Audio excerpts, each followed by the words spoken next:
प्रधानाचार्य महोदय, सम्मानित शिक्षकगण और प्यारे बच्चों और बच्चियां, आप सभी को शिक्षक दिवस की हार्दिक शुभकामनाएं। आज हम लोग टीचर डे के दिन, टीचर डे के मौके पर यहाँ पे उपस्थित हैं और डॉक्टर सर्वपल्ली राधाकृष्णन, जो एक महान शिक्षाविद, विचारक, दार्शनिक और राजनीतिक, इनमें सारे गुणों का समावेश था।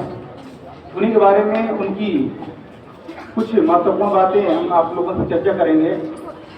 सबसे पहले ये बताना चाहते हैं कि सर्वपल्ली राधाकृष्णन जी का जन्म मद्रास प्रेसिडेंसी में एक तिरुतनी ग्राम में हुआ। तेलुगु ब्राह्मण परिवार में उनका जन्म हुआ।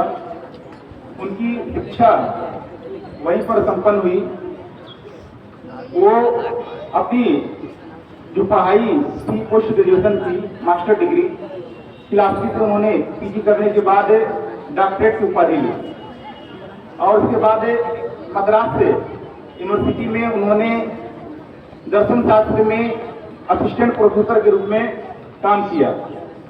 उन्होंने कई विश्वविद्यालयों में दर्शन शास्त्र के शिक्षक के रूप में काम किया, जिसमें कलकत्ता विश्वविद्यालय का एक कॉलेज था, ज्ञान पंचम महाविद्यालय, वहां पर भी आपने शिक्षा का कार्य किया।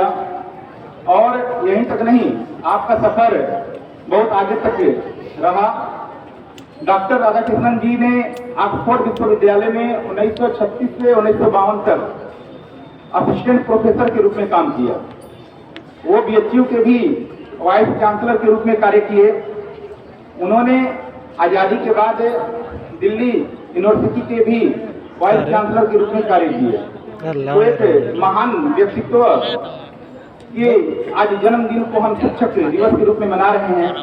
और इसके अलावा उन्होंने राजनीतिक उपलब्धियां भी उनकी बहुत सारी चीजें हैं। जैसे 1928 में डॉक्टर सर्वपल्ली राधाकृष्णन की मुलाकात पंडित जवाहरलाल नेहरू से कलकत्ता में हुई, जब कांग्रेस का अधिवेशन चल रहा था। और एक दार्शनिक व्यक्ति को जब भाषण के लिए तैयार किया गया तो लोगों का आश्चर्य हो रहा था कि ये भी राजनीतिक भाषण देने आ रहे हैं, लेकिन उन्होंने इसकी परवाह किए बिना उन्होंने अपना भाषण संपन्न किया। तो पंडित जवाहरलाल नेहरू से उनके लगातार जो है संबंध अच्छे थे और इसीलिए 1946 ईस्वी में उन्हें भारत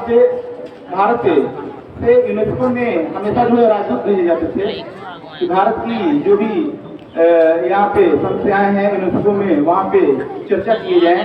तो डॉक्टर सर्वपल्ली राधाकृष्णन जी यूनेस्को में राजदूत के रूप में भी कार्य किए और पंडित जवाहरलाल नेहरू ने उन्हें 1947 ईस्वी में सोवियत संघ में राजदूत के रूप में भेजा।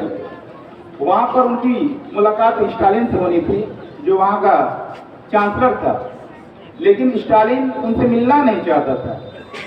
जब एक बार मिला तो आपने यहाँ की एक कहानी बताई, एक राजा की। एक राजा था, बड़ा क्रूर था, उसने बड़े नरसंहार कराए, लेकिन एक दिन जो है उसका हृदय अचानक परिवर्तन हो गया था। अशोक सम्राट, शायद वो अशोक की बात कर रहे थे।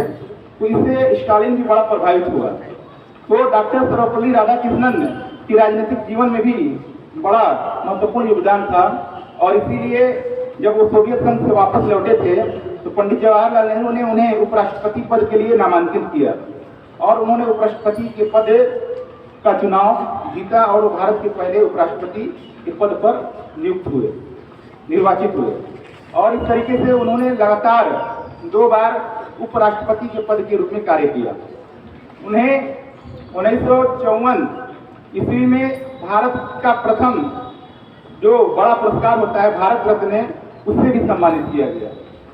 उन्होंने भारत के राष्ट्रपति पद का चुनाव डॉक्टर राजेंद्र प्रसाद की मृत्यु के बाद 1962 में जीता और फिर वो भारत के दूसरे राष्ट्रपति के पद के रूप में कार्य किया। तो जब आप 1962 में राष्ट्रपति बने तो उनके जो शिष्य थे तो उनका कहना था कि आपका हम जन्म दिवस मनाना चाहते हैं। तो उन्होंने ये बात कही कि अगर हमारा जन्म दिवस आप मनाना चाहते हैं तो सभी शिक्षकों के लिए जो है इसे यादगार बनाया जाए और शिक्षकों को सम्मानित करने के लिए आज के दिन को, हमारे जन्मदिन को शिक्षक दिवस के रूप में आप लोग मना सकते हैं। तब से हमारे देश में ये शिक्षक दिवस की परंपरा 1962 से चली आ रही है। तो कहने का मतलब ये है कि राधा कृष्णन एक बड़े विचारक थे और उन्होंने जो शिक्षा में योगदान दिया ये बड़ा महत्वपूर्ण है, क्योंकि आज़ादी से पहले शिक्षा में सुधार के लिए बहुत सारी समितियां और कमेटी संगठन बनाए गए थे और अपने अपने सभी समितियों ने सुझाव भी दिए। उसमें जब हमारा देश आज़ाद हो गया तो स्वतंत्र भारत में जो पहला शिक्षक आयोग बना, जिसे कहते हैं विश्वविद्यालय सुधार विश्वविद्यालय शिक्षा आयोग, इसके अध्यक्ष डॉक्टर सर्वपल्ली राधाकृष्णन जी को ही बनाया गया। और डॉक्टर सर्वपल्ली राधाकृष्णन ने विश्वविद्यालय शिक्षा सुधार के लिए बहुत सारी चीजें बताई, जैसे जो हमारा बैचलर डिग्री होता है 3 साल, पोस्ट ग्रेजुएशन की जो डिग्री होती है 2 साल, और उसके बाद जो डॉक्टरेट की डिग्री होती है, ये सारी चीजें आप ही की देन है। और आप ही की शिक्षा में जो सुधार के कार्य थे उसी का योगदान है कि आज हमारा देश जो है शिक्षा के क्षेत्र में तेजी से आगे बढ़ रहा है। और इसका ताजा मिसाल जो है इसरो ने जो लॉन्च हुआ चंद्रयान 3, ये तीसरा है और चंद्रयान 3 लॉन्च हुआ, ये इसी का जो है असर है, इसी का परिणाम है कि हमारे देश में ऐसे ऐसे महान शिक्षाविद पैदा हुए और हमें एक अच्छी शिक्षा के लिए प्रेरित किया। आपके जो विचार थे शिक्षकों के प्रति और छात्रों के बीच, तो आपका मानना था कि हमारे जो शिक्षक हैं ऐसा व्यक्ति जो आध्यात्मिक, नैतिक, बौद्धिक, व्यवसायिक शक्ति का संचार करता है वही शिक्षक होता है। और जिसमें जिस शक्ति का जिसकी आत्मा में ये शक्ति संचारित होती है वो छात्र होता है। तो शिक्षक और छात्र के संबंध को अच्छा बनाने के लिए आपने बालकों की स्वतंत्रता पर खास ध्यान दिया। आपका मानना था कि बालक अगर स्वतंत्र रहेंगे तो उनमें जो विकास है, अगर उसको हम बालकों को नियंत्रित करेंगे तो उनके विकास की रास्ते में कुंठित हो जाएंगे। तो बालकों की स्वतंत्रता पर जोर दिया गया, बालकों के प्रति सहानुभूति, क्योंकि बालक जो है बड़ी संकोची होते हैं और बालक को अगर हम अपना सहानुभूति दिखाते हैं, अपना प्रेम दिखाते हैं तो उनके अंदर जिज्ञासाएं बढ़ती है, आकांक्षाएं बढ़ती है और वो आप से जो है तालमेल अच्छा होता है। तो चीज़ों को जानने के लिए जो है वो आपसे पूछते जाते हैं और इससे उनका बौद्धिक विकास होता है। इसके अलावा पाठ्यक्रम और कि बालकों को कैसे पाठ्यक्रम होने चाहिए। पाठ्यक्रम में आपने नैतिक गुणों के साथ साथ आध्यात्मिक गुणों और व्यवसायिक शिक्षा की भी बातें की थी, ताकि जो है लोगों में नैतिक मूल्यों का भी विकास हो और व्यवसायिक शिक्षा के प्रति जो है लोग व्यवसाय, किसी व्यवसाय में वो जो है परिपूर्ण हो, यानी वो कुशल जो है व्यवसायिक के रूप में उभर कर सामने। तो डॉक्टर सर्वपल्ली राधाकृष्णन जी का हमारे देश में बड़ा ही योगदान है और इसी लिए हम आज उनके जन्म दिवस को शिक्षक दिवस के रूप में मनाते हैं।